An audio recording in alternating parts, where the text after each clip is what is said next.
Thank you very much, everybody. This is a budget that certainly brings this province's finances back on track. It starts by ensuring, as we see our provincial economy back on track with over $13 billion of investment, 30,000 jobs year over year, has allowed us to start the march back to a balanced budget in Saskatchewan, getting our provincial finances back on track. $463 million deficit in this budget, paying down $450 million in operating debt in our Q3, and is allowing us to continue to invest in government services, getting our investment in those services back on track here in the province, most notably with respect to health care, education, as well as the protection of communities and people. Last but not least, this allows us to get our infrastructure investment back on track in the province of Saskatchewan, continuing to invest in hospitals, in schools, in highways, in urgent care centres, investing in those very buildings where those services are provided across the province. So the budget this year most certainly allows us to get back on track after two very, very challenging years in our province, our nation, and around the world. Adam Hunter, you the first question? Check. Your thoughts on expanding the PST to large events and why the government decided to do that? Well, we did expand the provincial sales tax to some other areas where GST is already being charged. Most certainly, we did this with some hesitation, but we also are using then those dollars to fund our surgical initiative, our increase in funding to decrease that surgical wait list that we have acquired, like every other province over the course of the past 2 years, about a $20 million lift there. That builds on $21 million that was provided in last year's budget that wasn't utilized due to the pandemic that we were managing through in our healthcare system. So the total increase over the course of the last couple of years now is not just this $20 million lift we see in this year's budget, but ultimately just over $41 million in the last couple of years. This is some of those revenues are coming from this PST expansion to provide that surgical initiative financial lift.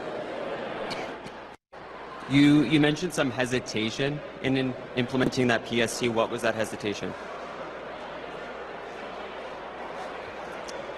Hesitation? You mentioned hesitation in implementing that PST. There was some hesitation. I don't think we ever want to expand. We want to reduce taxes here in the province, but we also want to take a very balanced approach with respect to what reliance we have on natural resource royalties here in the province, with the reliance that we have on all of the revenue streams that we have available to the government of Saskatchewan. But most certainly in this case, what we're doing with those revenues is reinvesting those back in our surgical initiative here that will impact families from corner to corner in Saskatchewan. What do you say to those who are saying, this is going to make life more unaffordable for me, you're putting more taxes on me? What do you say to those people who have those thoughts? We've heard it listed numerous times in the legislature. All of the initiatives that this government has moved on over the course of the last number of years, including initiatives in this budget that is making life much more affordable for Saskatchewan people, Saskatchewan families, removing over 100,000 people from the provincial tax rolls altogether, the home buyers grant that we have in place, the graduate retention program to keep our educated students here in the province. And most certainly there are all sorts of initiatives totaling about, I believe, $2 billion year in, year out. Not one-time initiatives, but initiatives that are present and effectively being utilized by Saskatchewan residents each and every year, increasing the affordability and the ability for families to live here in Saskatchewan. And ultimately, at the end of the day, what we are trying to do is to attract that investment and to grow those opportunities for all Saskatchewan residents to provide a better career for Saskatchewan people. We're seeing that happen with the investment attraction and the investment that is being committed to this province in value-added food production, in the forestry industry, in the mining industry, with the largest potash mine in the world being constructed here as we speak. And so Saskatchewan is poised to fully participate in the global economic recovery, to fully have Saskatchewan people participate in new careers here in the province in the months and in the years ahead. And most certainly, we are going to continue our effort to ensure that we are making not only life more affordable, but making Saskatchewan one of the best places to not only have a career, start a business, but to raise your family. Sorry, on the agriculture incentive, how much is that costing in a way, and how much benefit do you see from that? How much additional gain do you expect from that incentive? Well, the cost, it's a new growth tax incentive, and so there's no incurrent cost to the government of Saskatchewan. The cost would come by foregoing some of the future revenue that investment might bring. If you don't have that incentive in place, it's quite likely that investment may not land in Saskatchewan, could land south of the border in one of our neighboring provinces. And so there's no immediate cost for certain to the government of Saskatchewan, as this is a new growth tax incentive designed to attract investment. And I would say it has been quite effective. If you look just at the canola crush industry, tremendously effective, and over doubling the volume of canola that is being crushed here in the province, with 5 various announcements across the province, a number in Regina, one down at the border, and another one over in the Yorkton area. There are future opportunities for this incentive to continue to attract that investment into the agriculture industry, into the protein fractionation area, as well as a number of the other crops that we ultimately grow here, and ultimately into, as we develop and outbuild the irrigation infrastructure in Saskatchewan. And so tremendous opportunities on where this new growth tax incentive can lead us in attracting additional investment in value-added agriculture here in the province. And that, I would say, is one of the greatest opportunities that we have over the course of the next decade. What do you say? Oh my God! What do you say to people who see their taxes are going to increase, but then we're giving this basically a tax credit to the agriculture sector? Most certainly have, as I said, a number of affordability measures that are available here in Saskatchewan. As the Deputy Premier, the Minister of Finance, had indicated in her speech, a family of 4 that is at about $100,000 income level is actually paying $2,000 less in tax today than they were 15 years ago in 2007. And so, is there more to do for us? Yes. And are there priorities of this government? Yes. Priorities are tax reductions for the people that we ultimately represent. There's also a priority and a balancing priority of balancing the fiscal position of the government of Saskatchewan. And a third priority, and there's other priorities, but another important priority is ultimately the investment in things like healthcare expansion, for example, the surgical wait time initiative that was announced here today, the expansion of our ICU capacity here in the province, most certainly the expansion of training and recruitment and retention opportunities that we have to ensure that we're not only offering all of the services that we normally would offer in our major urban centres, but ensuring that we're doing that in all of our rural facilities that are there as well. And so these are the priorities that the government, any government, balances as they go through their budgetary process.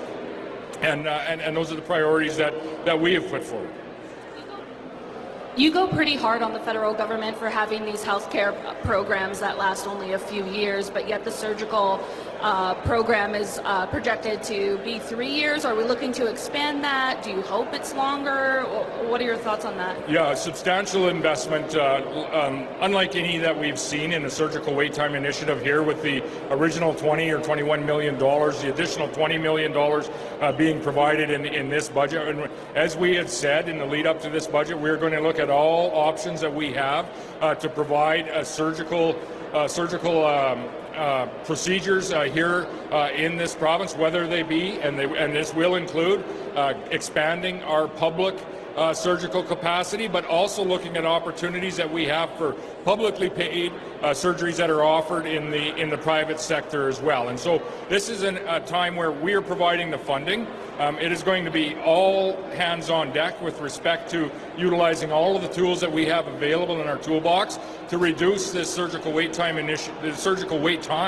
that we have in the province. And not unlike other provinces across Canada. We've seen our surgical wait times grow across this nation over the course of the last 2 years.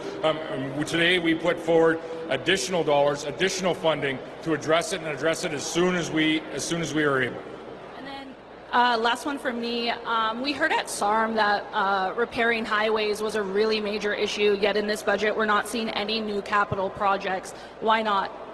Well, most certainly what we're seeing in this budget is actually the investment to repair or upgrade or to improve 1,100 kilometers of highway. This is in excess of our commitment even in the plan for growth, of which we now have an opportunity to get back to in the months and years ahead. We had committed to 10,000 kilometers being upgraded, improved, or replaced across the province by the year 2030. With this investment this year of 1,100 kilometers being improved just this year, that puts us 100 kilometers ahead of where we would have actually been required to be at this year to achieve that target of 10,000 over 10 years. In the years ahead, and in all fairness, from what we heard at the SARM convention, yes, we do need to look at additional investment in highways in the years ahead and innovative opportunities that we might have to make those dollars go further with the existing investment that we have. And so, you know, as we move forward through the next number of months and years, I think it's fair to say that is going to be part of the conversation. Should we look at going beyond that 10,000 kilometer target by 2030? This investment this year, if it's replicated each and every year out to there, would actually put us about 1,000 kilometers beyond that. So those are discussions that we most certainly will have, and we'll continue to listen to, you know, folks that are here today, folks across the province, and folks that attend, municipal leaders that attend our SARM conventions, our SUMA conventions as well. Hi there. My question pertains to the Saskatchewan Indigenous Investment Finance Corporation that's going to be set up. So my understanding is that is meant to foster investment in the areas of natural resources and value-added agriculture.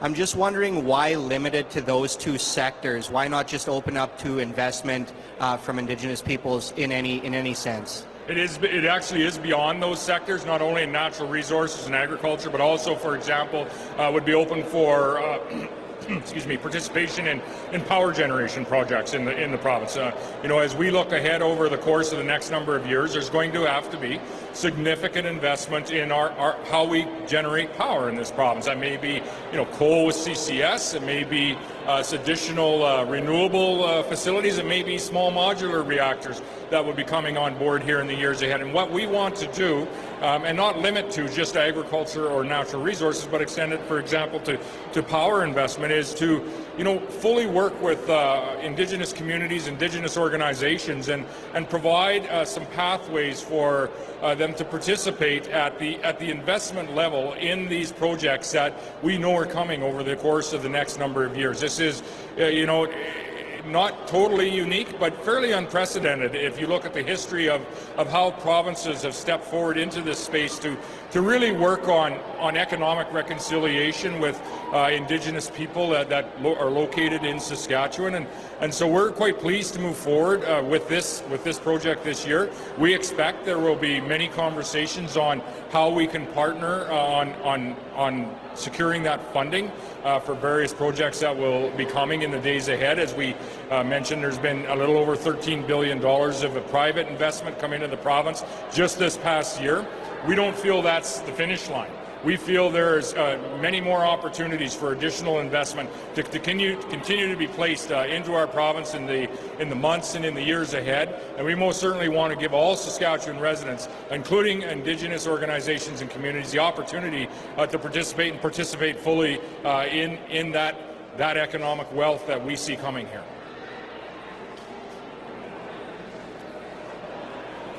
I have a quick question about the carbon tax. Can you tell us a little bit about what the province is now going to do with this new carbon tax being imposed?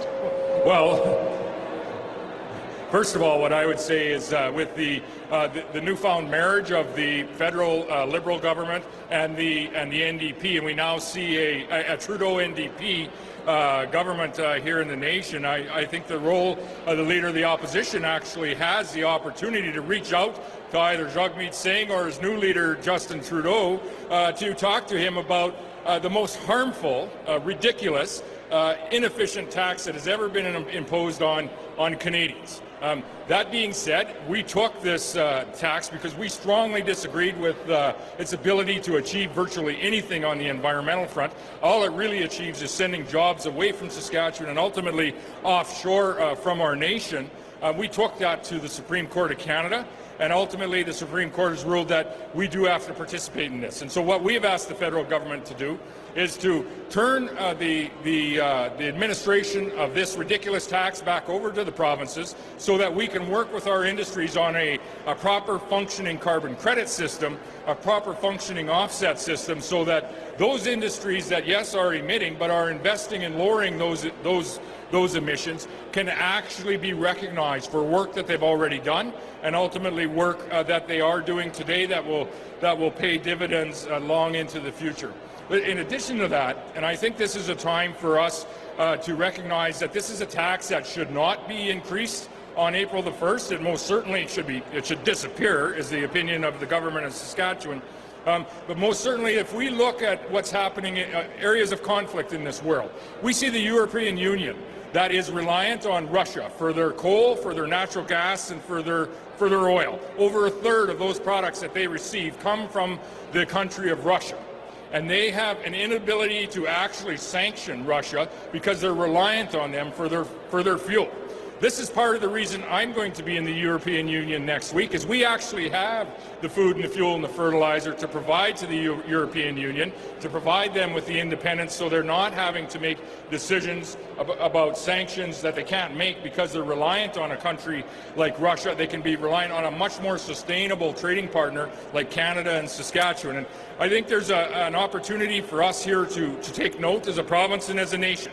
Yes, we need to do better by the environment, and we are doing much better by the environment in this province, but we also need to be aware of our energy security, our food security, and our economic sovereignty, not only in Saskatchewan or Canada, but ultimately our continental economic sovereignty.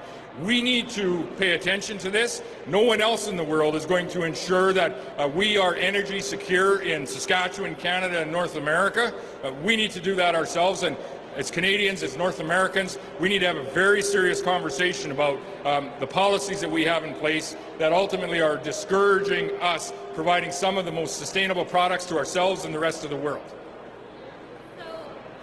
So what will what can residents expect from seeing some of the carbon tax stuff in this year's budget? What kind of will fall on them? I couldn't quite hear you. What will residents see from the province in accordance with the carbon tax? Like, what will fall on them? What's kind of happening there? Well, that depends what we see from the federal government. We've asked them to shift the administration to the province in this year's budget. We would ask the Leader of the Opposition and maybe the future Leader of the Opposition, those that want to be the Leader of the Opposition, to talk to their federal leader, who is the Prime Minister of Canada. The leader of the federal NDP is now Justin Trudeau. Talk to him and tell him Saskatchewan, the provinces, need to have the administration of this ridiculous tax so they can properly bring together an offset system to reward those industries that are making the investments in actual emissions reductions. It is an ineffective tax the way it's set up, and as long as the federal government is going to cling on to the administration of this very foolish tax, we are not able to move forward with a proper, robust offset or carbon credit system for industries like agriculture, like energy, like our energy industry here in the province, our mining industry here in the province. And that is what we need to do if we are truly going to be and continue to be competitive in the months and years ahead.